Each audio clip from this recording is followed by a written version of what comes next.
Rosalie, ano na bang status ng panukalang batas laban sa road rage sa Kamara? Kasalukuyan pang nakabinbin sa House Committee on Transportation ang ilang panukalang batas kontra road rage na inihain ngayong 19th Congress. Subalit kumpiyansa si San Jose del Monte Representative Rida Robes na maihahabol pang maaprubahan ng Kamara ang panukalang batas bago matapos ang 19th Congress sa Hulyo. Sa ngayon, mayroon na anyang substitute bill para sa anti-road rage at kailangang aprubahan ng House Committee bago maisalang sa plenaryo. Sa gitna nga ito ng tumataas na bilang ng road rage incident sa bansa.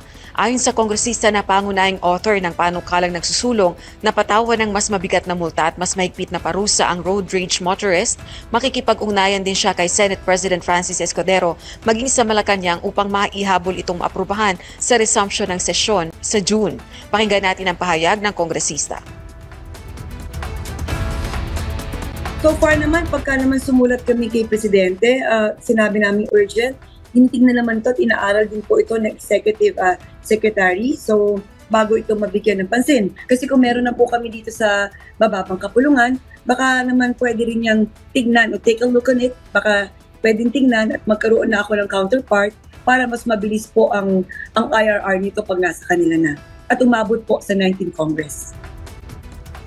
Sa ilalim ng panukala kontra road rage, hindi bababa sa 250,000 pesos ang maaaring ipataw na multa at 6 na buwan hanggang 6 na taong pagkakabilanggo ang kakaharaping parusa ng mga sangkot sa road rage. Sa kasalukuyan aga ay wala pang counterpart bill kontra road rage na nakahain sa Senado. Balik sa iyo, Aga. Maraming salamat, Rosalie Cooz.